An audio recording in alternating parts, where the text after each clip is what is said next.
¿Sabías que en México existe un violinista conocido como el Paganini de Tierra Caliente? Hola, yo soy Yae y hoy vamos a hablar sobre la vida de este peculiar violinista. La figura del violinista y compositor italiano Niccolò Paganini es y ha sido un referente dentro del mundo de la música. Justamente uno de los aspectos que le permitieron destacar fue su virtuosismo al violín, pues alcanzaba niveles técnicos tan complejos que hasta algunas personas de su época creían que tenía una especie de pacto con el diablo. Pero bueno, en cualquier caso, ser nombrado en honor a dicho violinista era una gran distinción, y este fue el caso del violinista Juan Reynoso, originario del estado de Guerrero, quien en algún momento de su carrera sería nombrado como el Paganini de Tierra Caliente gracias al locutor de radio Víctor Guzmán. Él nace a inicios del siglo XX en la comunidad de Santo Domingo Guerrero, en 1912, justamente 130 años después que Niccolò Paganini. Y es que, tal como nuestro violinista italiano, Juan Reynoso podría ser considerado también un niño prodigio. Sin embargo, estas dos historias se dieron en contextos completamente diferentes. Por un lado, Paganini provenía de una familia sencilla de modestos recursos. Sin embargo, su padre era un gran aficionado de la música, tocando el violín y la mandolina, lo que le permitió a Paganini comenzar a estudiar música desde la edad de 5 años bajo la tutela de su padre, quien con el tiempo y al notar las habilidades de su hijo, buscó que éste pudiera acceder a una mejor educación, contactando a importantes maestros y buscando el apoyo económico de aquellos mecenas que pudieran financiar la carrera de su hijo. Del mismo modo, le impuso a este un estricto régimen de estudio, pues se dice que durante su infancia y adolescencia, Niccolò Paganini estudiaba alrededor de unas 10 horas diarias. Sin embargo, el caso de Juan Reynoso fue algo diferente. De igual manera, él provenía de una familia humilde, y a la corta edad de 6 años, él soñaba con poder aprender a tocar la música que se interpretaba en su región. Él nos cuenta que la primera vez que quedó fascinado por la música fue de muy pequeño, mientras esperaba a su padre en la calle. Se quedó contemplando a un violinista ciego que interpretaba diversas piezas al violín y cantaba algunas de ellas, y dice que su deseo hubiera sido poderse quedar toda la tarde escuchándolo. Así continuó el tiempo y en las fiestas del pueblo, las calles y en su hogar, veía a los músicos populares que con gran habilidad interpretaban sones, gustos y piezas tradicionales, y con ilusión deseaba formar parte de aquel mundo, por lo que finalmente le pidió a su padre un violín. Pese a que éste tenía algunos conocimientos en música, se vio bastante renuente ante la idea de comprarle un instrumento a su hijo, aunque éste le dijera que se conformaba por lo menos con una guitarra. Aún así, no debemos olvidar que los padres de este tenían una situación económica bastante complicada, y es por ello que en su panorama nunca hubiera estado la idea de comprarle a su hijo un violín. Sin embargo, el primer violín de Juan Reynoso llegó a su vida de una manera bastante peculiar, y es que aquí existen dos pequeñas versiones que comienzan prácticamente igual. Pues se dice que un amigo de Juan Reynoso, quien tendría más o menos la misma edad, se había robado un violín de una feria. Aquí no se sabe exactamente si ese violín era un violín de juguete o si se trataría de un violín de un tamaño pequeño en muy malas condiciones. Por un lado, algunos cuentan que este amigo le regaló el violín a Juan al conocer su deseo de aprender a tocar música. Sin embargo, también existe esta pequeña anécdota donde nos dicen que Juan Reynoso, al darse cuenta que su amigo tenía un violín, inició una pequeña pelea para ver quién de ellos se quedaba con él, de la cual él resultó victorioso. Como él lo diría en algunas entrevistas décadas más tarde, nunca tuvo un maestro. Sus primeros pasos en el violín los inició haciendo uso de su oído y de su vista, analizando qué era lo que hacían aquellos músicos de su época y tratando de imitarlo en el violín. Así, poco a poco comenzó a tocar algunas pequeñas piezas, pero todo esto lo hacía a escondidas pensando que nadie lo escuchaba. Sin embargo, sus vecinos se fueron dando cuenta y notaron la gran habilidad que él tenía en el violín, por lo que decidieron hablar con el padre de este para que al fin le comprara un violín de verdad.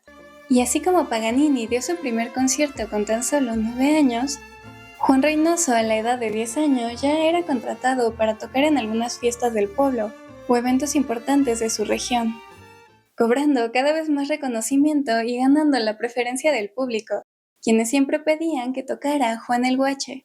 que es una manera de referirse cariñosamente a los niños en la región de Tierra Caliente. Y es que ahora vamos a hablar de esta segunda parte de su apodo, pues como decía, fue conocido como el Paganini de Tierra Caliente. Y es que Tierra Caliente es una región del estado de Guerrero que se encuentra al noroeste, por la cuenca del río Balsas. Y como podrás imaginar, su nombre hace referencia a sus altas temperaturas que pueden superar los 40 grados centígrados. Sin embargo, más allá de su región y clima, algo que caracteriza a esta zona es su cultura, pues aquí se origina la música calentana. En esta pequeña región confluyen una gran cantidad de influencias.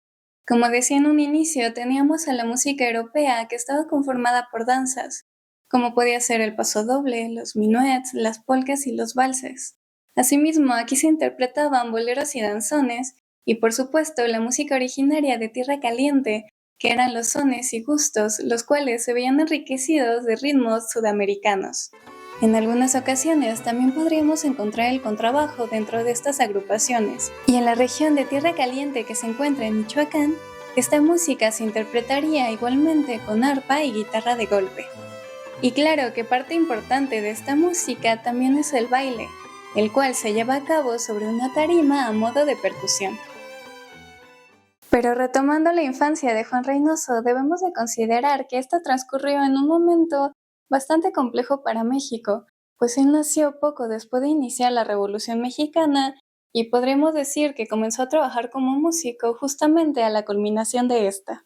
Estas circunstancias implicaron un gran cambio cultural en toda la República, pues veníamos de una herencia de danzas y bailes europeos que se interpretaban en los salones, pero a su vez las circunstancias políticas impulsaron una fuerte corriente nacionalista que buscaba rescatar las costumbres y la música originaria del país.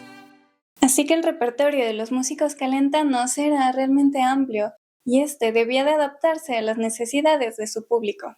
Sin embargo, si bien el nacionalismo fue una corriente importante para la época, no toda la música tradicional que se tocaba en la República estuvo en la visión de aquellos compositores que destacaron en este ámbito ni de la población en general, por lo que Juan Reynoso representaba a una cultura viva que para muchos era desconocida.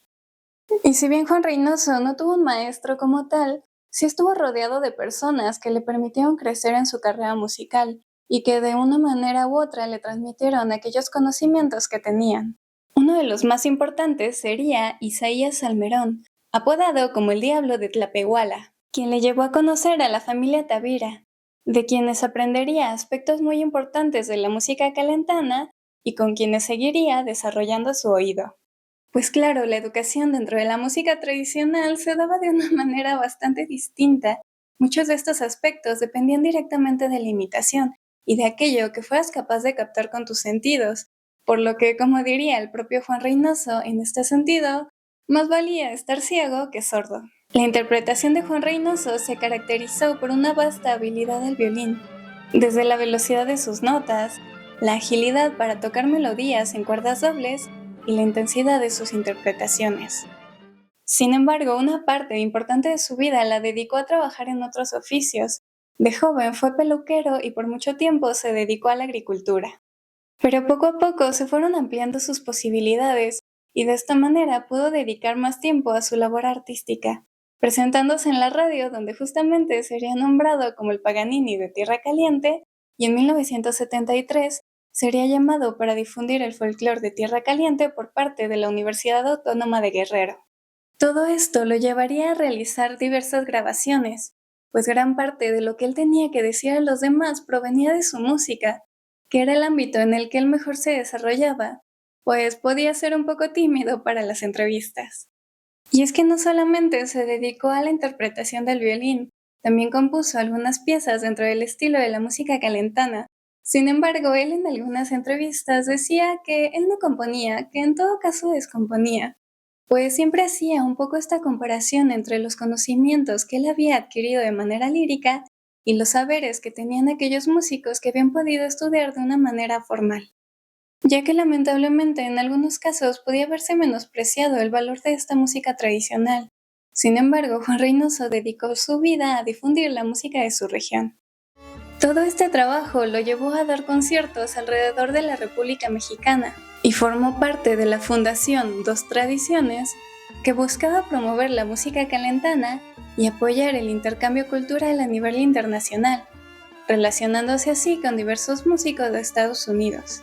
Y así, finalmente, en 1997, recibiría el Premio Nacional de Ciencias y Artes, gracias a su carrera artística y a la difusión que había hecho de la música calentana. Para Juan Reynoso, aquel premio no era solamente para él, sino para todos aquellos que lo acompañaron en su camino y formación musical. Como diría textualmente, este premio es para toda la gente que tocó antes que yo, dejando de manifiesto la importancia de esta música tradicional y la gran herencia que todos estos músicos cargan en ellos. Y ya sabes, si te gustó este video, no olvides darle like, dejar un comentario y suscribirte. Y nos vemos por mis otras redes sociales donde también hablamos de grandes figuras dentro del arte.